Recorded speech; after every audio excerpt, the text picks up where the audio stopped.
Welcome, everyone. One of the best ways to prepare for the IELTS speaking test is to see it in action. That's exactly what we're doing today with this complete mock test from Spinta. As you listen, think about what the candidate does well and where they could improve. Afterwards, we'll compare notes with a full performance breakdown. Let's begin. Good morning. My name is Emma, and I'll be your examiner today. Can you tell me your full name, please? Good morning, Emma. My name is John Smith.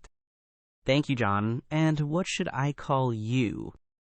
You can just call me John. Great. Now let's talk about your home. Where do you live?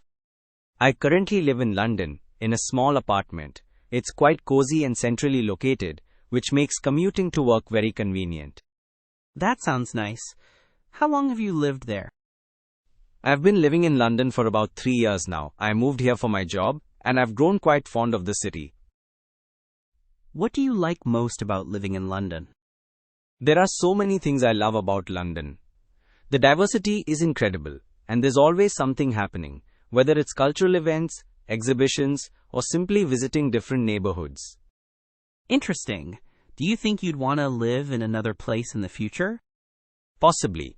While I love London, I sometimes imagine living somewhere quieter, perhaps in the countryside, where I could enjoy nature a bit more.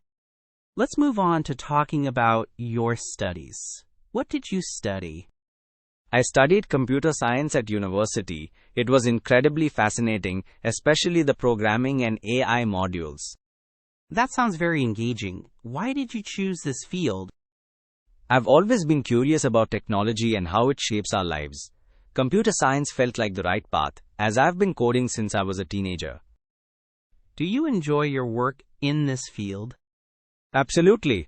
I work as a software developer now, and I find it really rewarding to create applications that can solve real-world problems. That's excellent to hear. Now, I'd like to ask about your hobbies. What do you like to do in your free time? In my free time, I enjoy hiking and playing video games. Hiking allows me to disconnect and appreciate the surrounding nature, while gaming is a fun way to unwind. How long have you been hiking? I've been hiking for about 5 years. I find it exhilarating to explore different trails and the challenge of reaching new summits. What has been your favorite hiking experience? My favorite hiking experience was when I trekked through the Swiss Alps.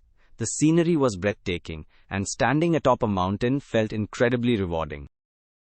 That sounds amazing. Now let's move to part 2. Here is a task card for you. Please describe a festival you enjoy attending. You have 1 minute to prepare. Ready? Yes, I'm ready.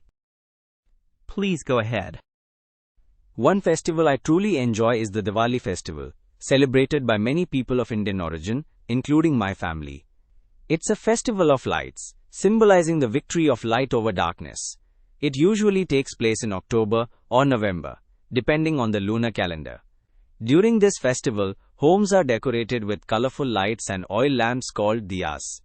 I love the sense of togetherness as families gather to celebrate with delicious food and sweets.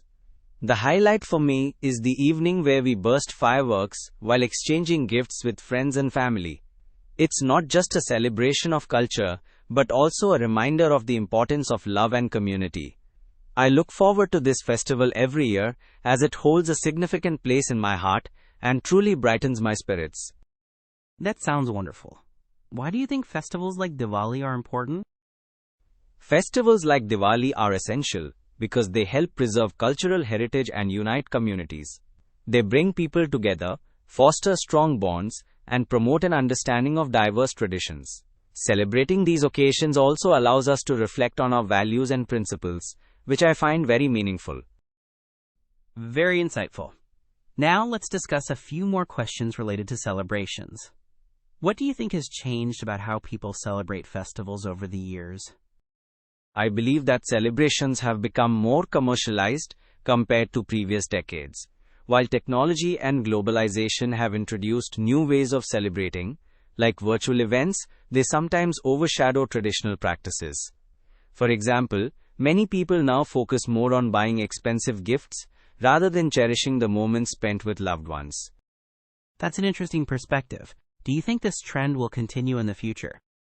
It's possible. As society evolves, so do our ways of celebrating. However, I hope that people will reconnect with the essence of festivals, emphasizing togetherness and gratitude rather than materialism. It's crucial to find a balance. Let's talk about the role of technology in celebrations. How has technology impacted the way people connect during festivals?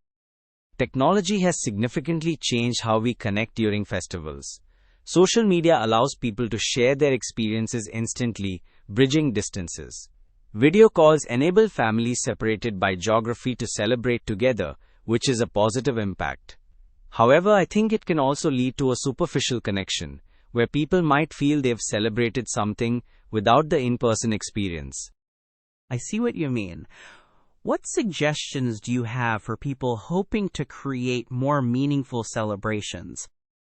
I would encourage them to prioritize experiences over material gifts. Simple things like cooking together, reflecting on shared memories, or even volunteering during festive times can create lasting connections. It's about being present and appreciating the joy of being together. Thank you, John. That's the end of the speaking test. It was a pleasure speaking with you. Thank you, Emma. It was a pleasure for me too. The candidate demonstrated fluency and coherence throughout the speaking test, expressing thoughts clearly and logically. They employed a wide range of vocabulary effectively, which highlighted their ability to communicate shades of meaning. John's grammatical range and accuracy was quite good, with only minor errors, which did not impede understanding. His pronunciation was clear, with good intonation, making his points easy to follow. The estimated band score for this performance would be around 8.0. In summary, John showcased strong language skills, depth of expression, and the ability to engage in thoughtful dialogue about various topics. One area for improvement could be to further develop complex grammatical structures for even greater precision. Overall, he performed excellently. Thank you for practicing with this IELTS speaking mock test. Visit Spinta for more comprehensive mock tests and personalized feedback to boost your IELTS score.